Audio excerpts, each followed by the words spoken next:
네, 여러분, 지금 똑같은 장면을, 똑같은 수업을 지금 세 번째 하고 있습니다.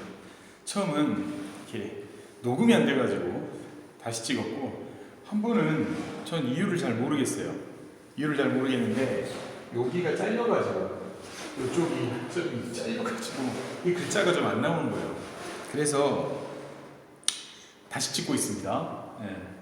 야, 똑같은 이야기를 이렇게 세 번째 하려니까 좀 쑥스럽기도 하고 그렇습니다.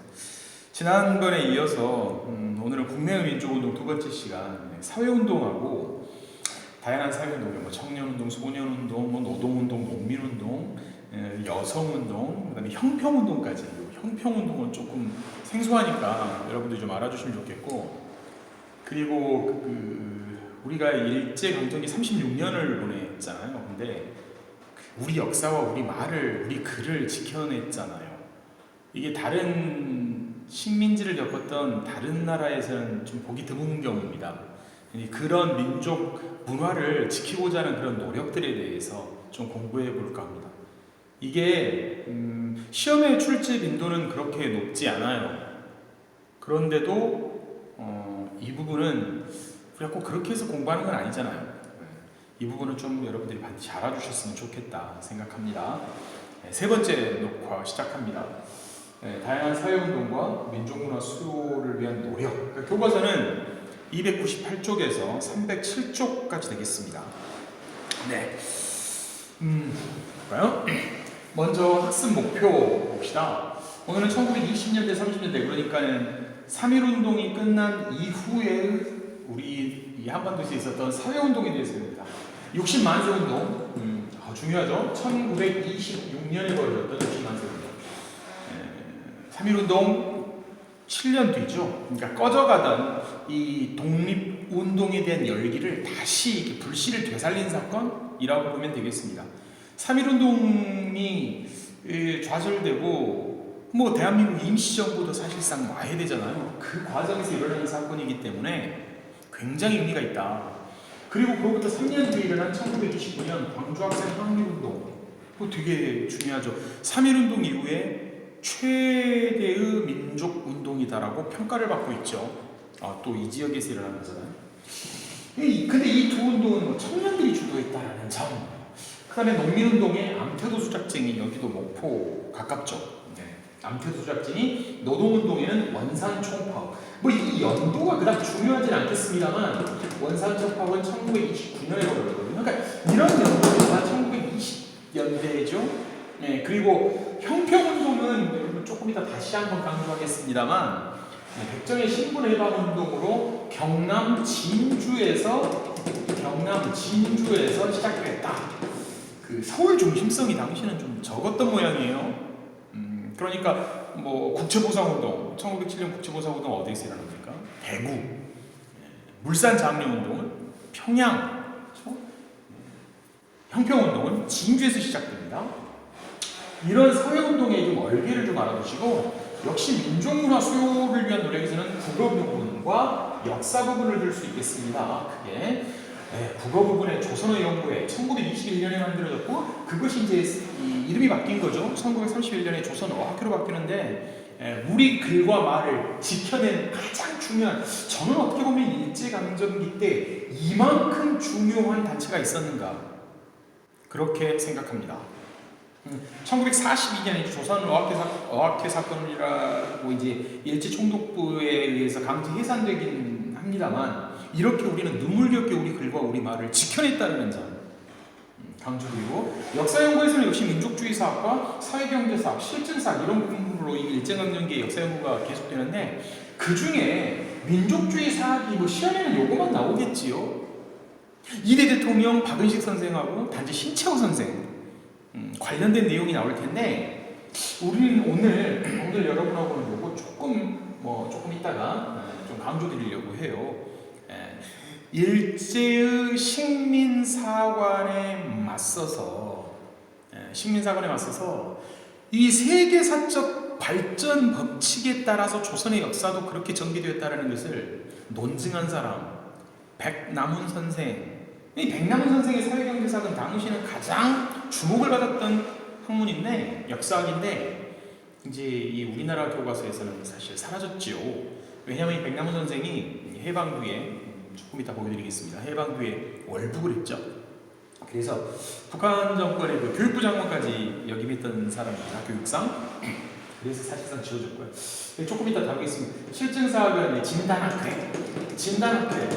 근데 이 진단학회는 이 수행 과제로 나중에 내드리겠습니다. 이렇게 명함이 있죠. 그런 부분에 대해서는 제가 이 시간에 거론하지 않고 여러분들이 실제로 한번 찾아보세요. 종교활동 이런 종교들이 일제강점기에 되게 활동을 했다. 그 중에 여러분 좀 주목해야 할 종교는 이 대종교하고 천도교일 것 같아요. 아니, 천도교는 어디서 왔죠? 그렇죠. 동학이 이 종교화된 거죠. 언제? 3대 교주인 의암 손병희 선생으로부터 천도교라는 이름을 갖게 되잖아요. 그 천도교의 일제강점기의 활동은 정말 대단한 것이었다. 아울러 대종교를 우리는 좀 알아두셔야 돼요. 대종교는 조금 뒤에 이야기합시다. 너무 학습목표에서 너무 길게 이야기하면 그렇죠. 당분신앙을 종교한 거죠. 나철 오기호 선생이 만든 종교인데 일제강점기 때 가장 활발하게 활동을 했고 가장 신자 수도 많았다고 합니다. 그래서 강조드리고 싶어요. 네, 먼저 청년운동 한번 볼까요? 네, 청년운동 봅시다. 청년학생 운동.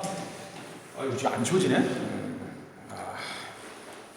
이게 어디 보면 이렇게 딱 그냥 터치 스크린인가 이렇게 딱 누르면 딱 지워지고 막 그런 거 있던데 사실은 말이죠.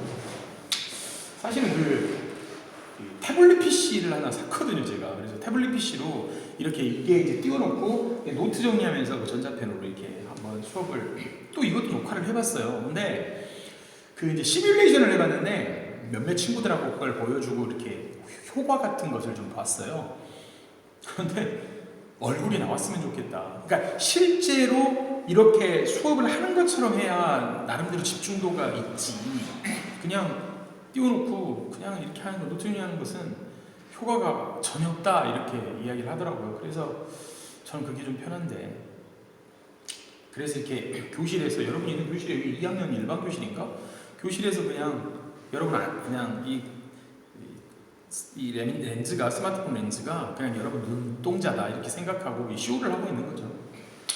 좀 참고 한 25분쯤 될 것 같으니까 참고 집중합시다. 청년학생운동, 농민운동, 노동운동만 먼저 살펴보면 역시 60만세 운동 제가 강조했죠. 1996년에 이 60만세 운동은 순종의 장례식에 맞춰서 객행하다. 비슷하지 않아요? 3.1운동하고 3.1운동도 고종이 1919년 2월달에 죽잖아요. 고종의 장례식에 고종의 죽음이 이 계기가 돼서 일어난 거잖아요. 60만세 운동은 그로부터 7년 뒤에 그 아들 순종의 장례식에 맞춰서 일어난 거예요. 좀 어폐가 있습니다만 고종과 순종은 이렇게 죽음으로써 독립운동에 기여를 했죠. 죽음이 업적이다. 이상합니다만. 그런데 이제 사전에 발각된 다음에 이제 학생 중심으로 시위를 전개되는데 이 60만세 운동의 가장 중요한 의미는 민족주의와 사회주의 연대에 불시로 작용했다는 점입니다. 이거 우리 지난 시간에 잠깐 조금 비슷한 느낌 나지 않아요? 뭐요? 그렇죠. 민족유일당 운동. 바로 이 60만세 운동이 민족유일당 운동, 그러니까 이 사회주의자와 비타협적 민족주의자들의 연대, 독립운동을 향한 연합, 이 민족유일당 운동에 사실 불씨가 된다는 점입니다. 1926년에. 사회주의는 언제 들어오는데 1920년대잖아요. 지난 시간에 했던 거 기억 안 나요? 조선공산당이 1925년에 창당되잖아요. 그 과정에서 비타협적 민족주의자들과 연대하는 그 불씨가 60만세 운동이라는 점이고, 이 민족유일당 운동으로 만들어진 단체, 그러니까 그렇죠, 신간회. 이 신간회와 이 60만세 운동을 그렇게 연결시킬 수 있겠고, 청년 학생 운동의 또 하나의 대표적인 예가 바로 광주 학생 항일운동 아닙니까? 3년 뒤에 이 광주 학생 항일운동을 전국적으로 확산시키는 데 기여했던 조직이 어디죠? 바로 신간이잖아요. 이렇게 연결이 되는 것이죠. 사실 이 청년 학생들이 아니었다면 우리 한국 현대사가 얼마나 밋밋했을까? 여러분 또래의 당시의 청년 학생들이 우리 역사를, 일제강점기 우리 역사를 사실상 주도했다, 이끌어갔다라고 해도 과언이 아닙니다. 농민운동과 노동운동 봅시다. 농민운동과 노동운동, 아까 암태도 소작쟁이와 원산 청파업을 대표적인 예를 들었는데, 사실 이 운동들은 생존권 투쟁으로부터 시작됐다. 그러니까 소작료를 깎아달라, 우리 소작권을 인정해달라, 임금을 올려달라, 이런 생존권 투쟁으로 시작했다가 당시의 지주들과 기업, 그 자본가들, 이 자본가들이 일본인이 경우가 많았거든요. 따라서 생존권 투쟁이 항일 투쟁으로 성격이 바뀌어가더라는 거죠. 그리고 그것을 적극적으로 지원했던 사람들이 바로 사회주의자들입니다. 사회주의자들이 이 농민과 노동자의 계급 의식을 자극하면서 규모를 더욱 확대시키게 되는 것이죠. 그래서 이 일본 지주와 자본가에 맞선 반정주의 항일 투쟁으로 성격이 바뀌게 된다는 점, 이런 점을 좀 주목해서 보시면 되겠습니다. 시험에 아주 자주 나오는 건 아니지만 이 시기에 이런 사건들이 있었다 정도는 기억하셔야 됩니다. 아까 학생부 얘기 했잖아요. 잠깐 한번 쉬었다 갈까요? 이게 안 되지? 네. 여기 쉬었다 가는 것이 쉬자는 게 아니라, 네, 사진 자료 한번 봅시다. 이거 광주학생 항일운동 기념식을 찍은 사진인데, 그쵸? 연합 사진을 바꿨습니다. 여러분 그거 아세요? 여러분 여기서 강의하는 그 사진, 사실상 이렇게 출처를 밝히기도 하고 출처가 있는 사진을 갖고 오는데, 여러분들이 이 강의 영상뿐만 아니라 여기 들어가 있는 사진들을 막 이렇게 퍼나르거나 그러면 안 됩니다. 저작권 아시죠? 중요해요. 여튼 이 광주학생 항일운동의 기념식인데, 광주학생 항일운동이 1929년 11월 3일 날 시작되는데, 그게 무슨 날이죠? 학생의 날, 여러분의 날. 그 학생의 날이 여기로부터 시작됐다. 그래서 광주학생 항일운동에 여러분 막 그 대표적인 슬로건이랄까? 교과서 여러분 298쪽인가 아마 있겠죠. 그게 뭐라고 나옵니까? 조선인 본위의 교육을 시켜라. 우리는 조선 사람이다라는 거죠. 그러니까 일제식 교육을 하지 마라. 우리는 노예 교육을 받고 싶지 않다. 그래서 이제 이런 슬로건을 이제 당시 이렇게 기념식에 이렇게 쓴 거겠죠. 광주 학생 항일운동 정말로 위대한 사건인데 우리는 너무 쉽게 잊고 사는 것 아닌가 이런 생각하게 됩니다. 다음 여성운동, 소년운동, 혁동운동 봅시다. 여성운동에서는 이거 하나 근후회 좀 봐야죠. 근후회 여성운동 근후회는 신가의 자유단체다. 요거 우리 이야기했죠. 이 정도 좀 알면 돼요. 소년운동은 천도교가 주도했다는 점, 이거 조금은 시험에 나오고 안 나오고를 떠나서 좀 기억합시다. 소년운동 하면 이 사람 떠올려야죠. 방정환 선생. 이 소부 방정환 선생은 천도교 간부예요. 이 방정환 선생은 아까 말했던 천도교를 창시한, 그러니까 동학에서 천도교를 만들어낸 창시한 의암 손병희 선생, 그 손병희 선생의 사위예요. 근데 요절나신 분인데 이분이 어린이 용어를 처음 사용하고 어린이라는 처음 사용합니다. 이 시기에 어린이라는 말 물론 있긴 있었죠. 그런데 이 어린이라는 말은 어리석다, 바보 같다 이런 뜻이었잖아요. 그것을 이제 나이가 어리다, 차일드의 개념으로 만드신 분이고, 이 어린이 나를 제정한 가장 근본적인 근본적인 인식 자체가 바로 인내천이고 동학의 그거잖아요. 사람은 곧 하늘이다. 그 사람의 아이라고 그 사람을 포함시키지 않는데 말이 안 되잖아요. 이런 사고의 바탕으로 어린이날이 제정됐다라는 점. 이 소년운동과 천도교는 동학은 좀 묶어서 이해를 해주시면 좋겠다. 여기서 보통 시험에 나온다면 이게 나오겠죠. 홍평운동.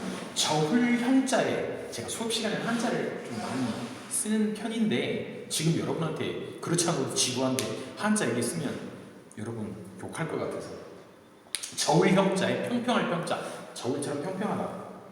이 신분 해방운동입니다. 백정들의 신분 해방운동인데 이 사실 신분제는 언제 없어졌죠? 그렇죠. 갑오개혁 때 사라졌잖아요. 갑오개혁은 이제 1894년에 글자가 안 보이나요? 그냥 이렇게 딱 키워서 보면 보이잖아요. 갑오개혁 때 폐지가 됐습니다만 백정의 신분 차별은 계속됩니다. 백정들은 뭐 기와집에도 살 수 없었고요. 뭐 갓도 쓸 수 없었어요. 상투도 쓸 수 없었고. 뭐 학교 뭐 당연히 못 갔고. 그리고 이 백정이라는 말은 공식적으로 쓰지 못하겠지만 백정이라는 말 대신에 도한, 이 도가 여러분 도축업자. 그러니까 한 사람 한자잖아요. 이게 한나라 한자기라지만 사람 그러니까는 막 무례한 뭐 이런 애들 있잖아요. 그때 이제 한 사람이라는 뜻이고요. 그러니까 도축업자 이런 뜻이에요. 이렇게 불렸다고 그냥 썼어요. 이렇게. 이런 백정들이 모여서 어디에서 경남 진주에서 형평사라는 자기들만의 조직을 결성하고 해방운동을 벌였다. 이것이 항일 성격을 갖고 있었다라는 점입니다. 물론 이제 워낙에 뿌리 깊은 신분 차별의식 때문에 실패하고 맙니다만 이런 점도 좀 기억을 약간 해두자. 사진 또 보여드릴게요. 이게 뭐냐면 세트가죠? 네, 세트가 기념 탑이 보이고 이게 진주에 있는 평평공원 기념탑이에요. 얼마 전에 만들었는데 진주가 이제 그 역사의 어떤 하나의 현장이다라는 것을 이렇게 하나 구조물로 만들어뒀는데 이 전까지는 사실 형평운동에 대한 비중이 좀 없었거든요. 없었는데 이제 그 어떤 항일 운동으로서의 신분 해방의 그런 움직임을 이제 지역 사회에서 받아안는 거죠.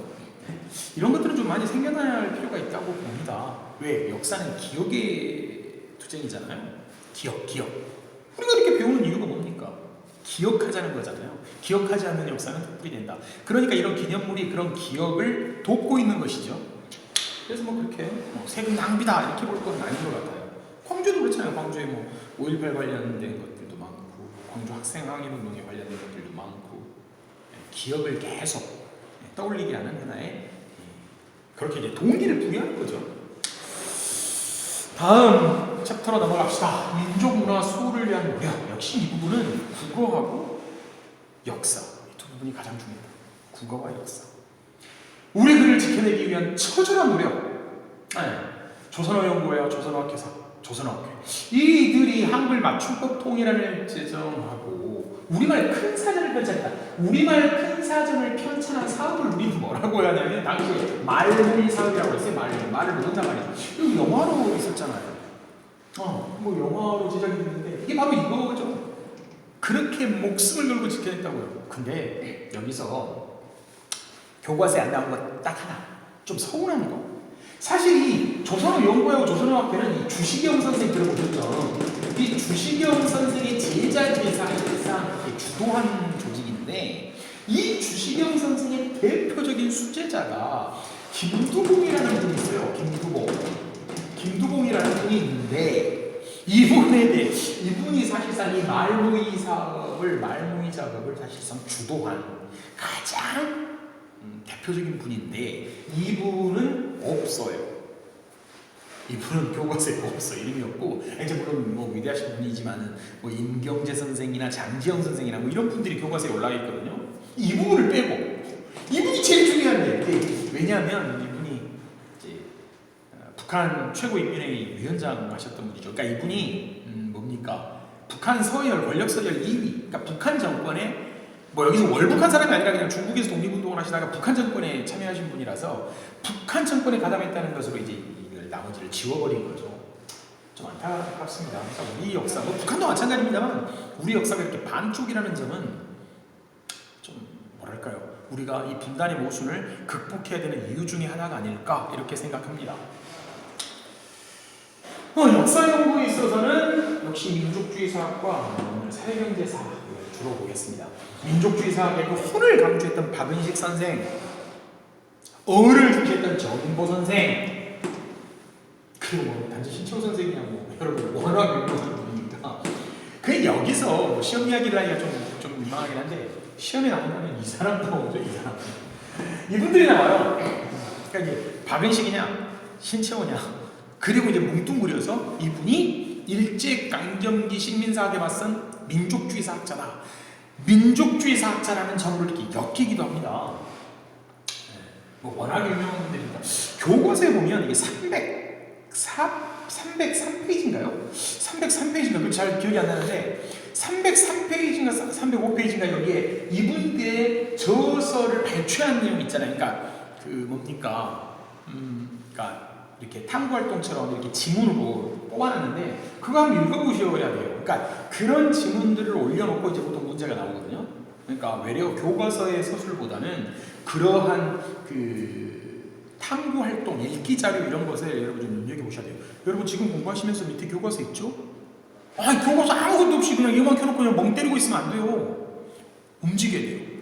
귀는 듣고 눈은 여기를 보다가 교과서를 보다가 그 다음에 손은 여러분이 순간순간 스친 그 기억들 그리고 제가 이렇게 뭐 별표를 한다거나 어떻든 뭐 강조하는 내용들을 이렇게 연습장 또는 노트에다가 메모하는 거 이게 굉장히 중요한 거죠. 이렇게 삼위일체가 돼야 돼요.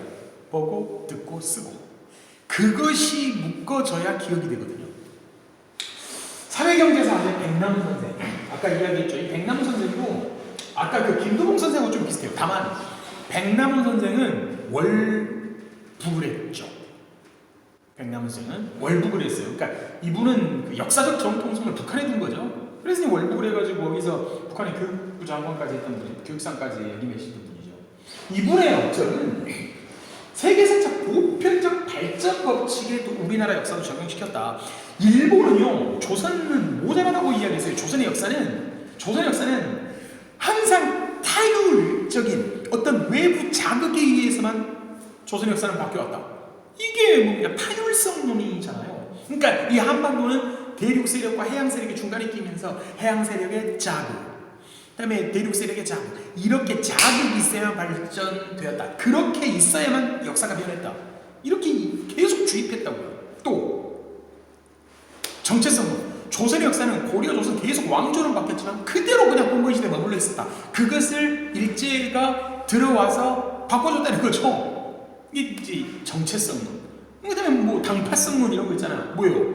조선이 멸망은 뭐다? 누구 때문이다? 일제 침략 때문이 아니라 자기들끼리 싸웠다. 이게 당파 싸움, 당쟁으로 망했다. 이런 사고 방식을 계속 주입시켰는데 웃기지 마라. 조선의 역사도 세계사적 보편적 발전 법칙에 따라서 온 것이다.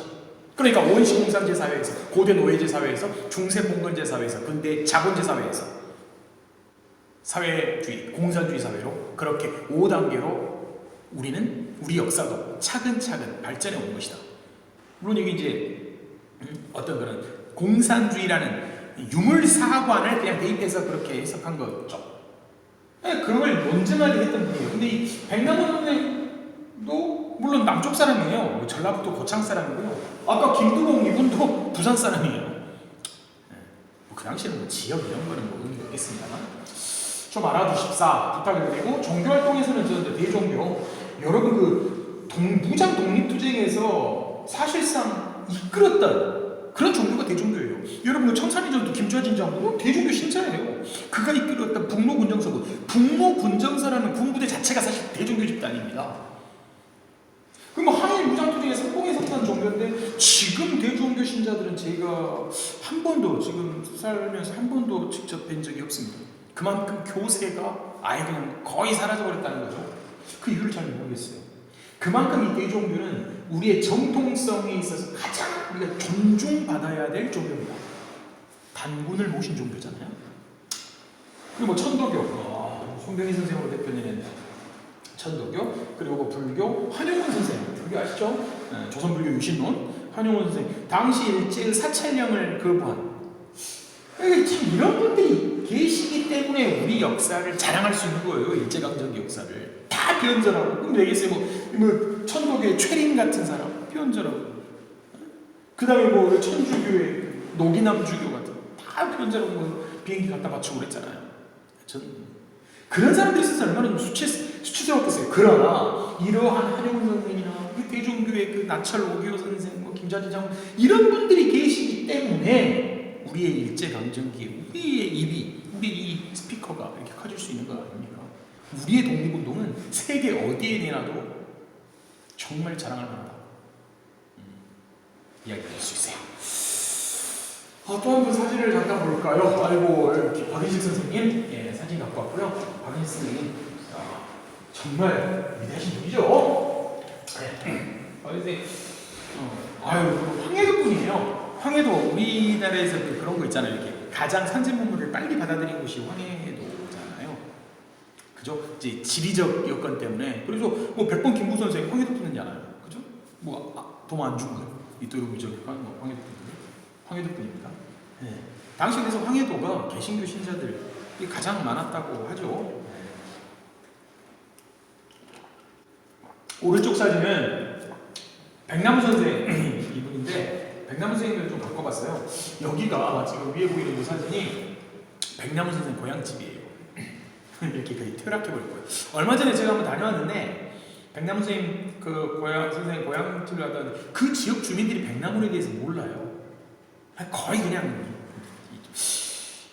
무시된 분이죠. 그런데 실제로 우리가 통일을 해야 되는 이 분단을 해소해야 되는 이유가 바로 이런 학문적인 이런 업적들이 이 반쪽으로 딱 갈라져 버렸잖아요. 독립운동도 그렇죠. 북한은 민족주의 계열의 독립운동을 인정하지 않거든요. 우리도 뭐 이렇게 사회주의 계열의 독립운동 인정하지 않잖아요. 그 반쪽을 이렇게 합해야 되지 않겠어요? 이 백남우 선생이 하는 어떤 상징적인 인물이다. 물론 인물은 요즘에는 좀 가끔 시험에 아주 가끔 등장하기도 합니다. 그러니까 좀 기억을 해주십사. 사진을 가지고 왔습니다. 한번 예제 한번 풀어봅시다. 정말 쉬워요. 이 정말 너무너무 쉬운 문제인데 이 정도 못 풀면 그건 뭐 초등학교 문제는 아닌 것 같아요. 실제로 수능에 출제됐던 문제인데 봅시다. 다음 인물에서 설명해보겠습니다. 땡땡땡 생물에 이거 몰라요. 대한민국의 독사실론. 그럼 나와야죠. 독사실론. 그 조선혁명선언. 이거는 정말 중요하죠. 조선혁명선언 우리가 바로 떠오르는 게 뭡니까? 그렇죠. 의열단. 김원봉이 완주해서 만들었던 1919년 만들었던 이 의열단의 강령이죠. 이 김원봉 선생이 신채호 선생에게 부탁을 한 거죠. 강령을 써달라고. 그래서 만들어진 게 조선혁명선언이죠. 이 조선혁명선언 교과서에 있습니다. 한번 사람은 이거 지난 시간에도 다뤘구나. 그러니까 이건 단지 신채호 선생을 의미하는 거다. 별무관 조직이다. 이거 쓰는 사람은 초등학생도 아니죠? 용관의 고려시대잖아요. 척화비 그리고 흥선대원군. 이거 그냥 하진 않겠죠. 어린이날 지정이다. 방정환. 조선상고사를 집필했다. 그렇죠. 독사실론 조선상고사. 이 정도는 조금 그냥 하나 기억해주면 좋겠습니다. 대동료적 인정. 이런 정도의 문제가 보통 수능에 출제되는데 이런 문제를 틀리면 맞을 문제가 없죠. 보통 이런 식으로 나오기도 하고 요 지문에가 아예 그냥 아까 305쪽인가요? 거기에 나왔던 지문을 올려놓고 묻기도 합니다. 다음 문제 한번 볼까요? 너무 쉬우니까 이거 좀 밋밋하다. 그죠? 이것도 뭐 그렇게 어려운 문제는 아닙니다만 아까 이 금방 풀었던 문제보다는 약간 그랬다고 봐야죠. 이런 문제 진짜 이제 여러분들 대학에서 수업을 하면 지금 예제 유형 분석 이걸 수업 시간 할 거예요. 근데 이거를 제가 풀지 않을 거예요. 이게 수입평가야. 수업 시간에 제대로 들었다면 이 정도는 쉽게 풀 수 있다. 그래서 이제 수업 시간 없는 건데 여러분한테 제가 랜덤하게 그러니까 막 스마트폰 그 랜덤 번호 추출앱 있잖아요. 그걸 랜덤하게 뽑아서 풀어보게 할 거예요. 나와서. 그 랜덤이니까 뭐 걸리는 친구도 있고 안 걸리는 친구도 있긴 있을 텐데 만약 틀리면 이 정도 틀리면 그런 수업에 집중하지 않았다 이렇게 보는 거예요. 틀릴 수가 없는 문제니까 너무 쉬우니까. 그러니까 실제로 여기서는 이제 여러분 이게 원격 수업이니까 이걸 제가 푸는 거지 여러분한테 이제 맡길 겁니다. 다음 인물들 모두 중에 뭐냐 또 나왔네. 신채호, 박은식 두 분은 민족주의 사학자, 일제강점기 민족주의 사학자다. 뭐 봅시다. 진단학회를 조직했다. 진단학회 뭐예요? 실증사. 실증사. 뭐 이병도, 손진태와 같은 분 실증사. 이 진단학회에 대해서는 여러분들 명함이 확실히 갈리니까 여러분들 조사해 보셔야 되고요. 남북협상에 참여했다. 백범 김구 선생을 이야기하는 거 아니에요? 백범 김구 선생이 1948년 북한에 온 실력자인 김일성과 김두봉과 함께 이게 분단을 해소하기 위해서 올라가죠. 38선을 넘어서 올라갑니다만 사실 그것은 김일성이 놓은 덫이죠. 김일성이 사실상 자기의 권력을 더욱더 강고히 하기 위해서 그 아버지 뻘인 백범 김구 선생을 우사 김규식 선생을 이용해 먹은 거죠. 결과적으로. 남북협상이 결렬되면서 결국 이제 이듬해 김구 선생이 암살되게 되고 그 이듬해 또 한국전쟁이 발발하게 되죠. 물론 이 남북협상은 1948년에 있었으니까 한참 뒤죠. 조선사 편수회. 이 조선사 편수회라는 조직은 알으시죠? 이들이 바로 식민사관을 정립한 단체예요. 조선 총독부의 산하단체고 여기서 식민사관이었어요. 아까 타율성론, 정체성론, 당파성론. 그러니까 여기에 맞서 싸우고 있는 사람들이죠, 이분들. 그 다음에 좌우합작위원회. 좌우합작위원회 한번 떠올려야 될 사람 여군형. 이 좌우합작위원회가 사실상 실패하면서 당시에 신탁통치로부터 시작된 극심한 좌우 대립을 어떻든 간에 해소해보고자 하고 만들었으나 여운형 선생이 1947년에 암살당합니다. 그러면서 와야 됐고 그 이탄이 사실상 남북협상이라고 봐도 무방하죠. 그러한 노력들이 계속되었으나 실패했다. 민족운동이라는 우리 역사를 연구했다. 그렇죠. 민족주의 사학 이렇게 되겠죠. 이것도 아까 이거 전에 있던 문제보다는 조금 어려울 수 있겠으나 이 정도도 쉽게 맞출 수 있겠죠. 다시 학습 목표로 청년학생운동, 원민운동, 노동운동, 형평운동, 국어연구, 역사연구 이 부분에 대해서 공부합시다. 그러니까 이렇게 연결을 시킬 수 있어야 되고 이것이 1920년대, 30년대 운동이다. 연결시킬 수 있어야 됩니다. 그러니까 이제 수업에 얼게 아시겠죠. 학습 목표를 딱 보고 그 다음에 거기서 조금 디테일 그리고 거기에다 어떤 사진 자료 같은 걸 보고 한번 잠깐 쉬고 그리고 예제 문제 풀고 다시 학습 목표로 가고 이런 것입니다.